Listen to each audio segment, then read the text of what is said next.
Hitman has always been quite a realistic game, and we try to take that even further with this one, and that goes both for the gameplay and the architecture and all the items around you.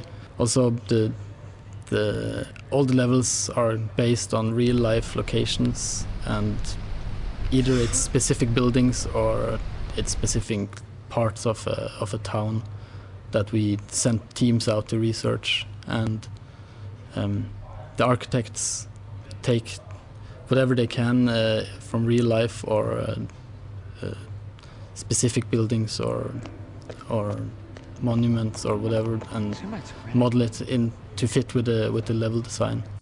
We have huge photo libraries from, for instance, Mardi Gras or New Orleans, which first there was a team going over, and then luckily we had a guy working here that actually came from New Orleans, so he took a lot of pictures second time around when we found out exactly what we needed, like all these little details like the door handles and telephone boxes, and I mean there are so many things that kind of defines a specific place that we try to take as much as possible and integrate it into the game.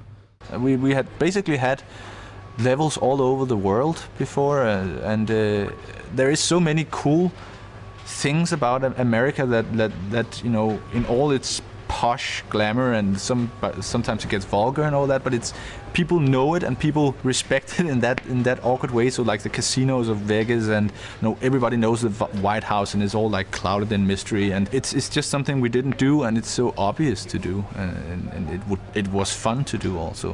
We don't only have them in the States. I mean, there is still, you know, intercontinental travel in the game, but we just took all the coolest places in America, from the, you know, deep dark southern places to, you know, the posh parties of Las Vegas. It sort of has it all. The Mardi Gras level is very special since I mean, Mardi Gras is about a lot of people.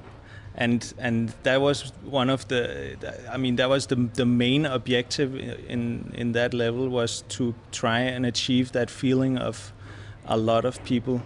When I was programming the rest of the level, I would walk into the street and it would just be empty. I had a sort of a placeholder sound of a crowd cheering, but I had no idea how it was going to look. And in the end, when we finally got it into the level, it was just, I mean, it was mind-blowing to just walk into the street and there was just people everywhere. The system can actually manage 3,000 characters simultaneously on the level. I've never seen anything like that in any previous game. I mean, we have it running on the PlayStation 2 and on the Xbox and the PC, so it's really fantastic.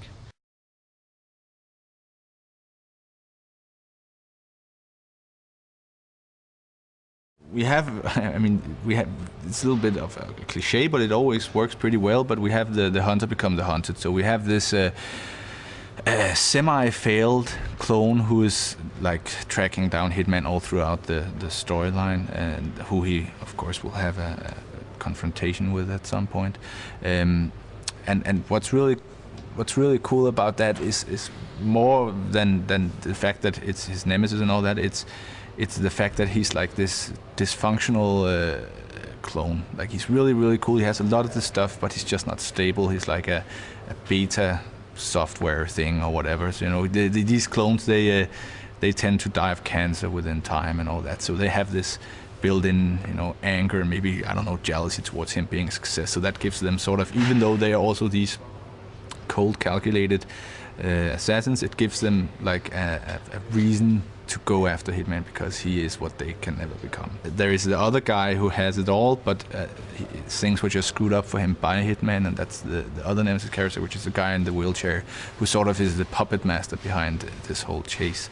So I think there are some really solid characters in this game, actually, that makes the story interesting. Also because they have some really basic reasons to wanting to go after after 47 that everybody can relate to really easily. So it's not like artsy-fartsy in that way. It's good understandable, cool characters that everybody will relate to. So the story will get appealing also if you're not a fan, I believe. I don't think you have to know about the previous games to think it's understand the situation and understand where everybody's coming from, actually. And there's also little cut sequences that don't really tell much story, but just hint stuff. Like you have this albino character reading an article about where you are now, so you're sort of feeling that he's closing in on you, and of course in the end you're gonna meet him in the game and you're gonna have a showdown.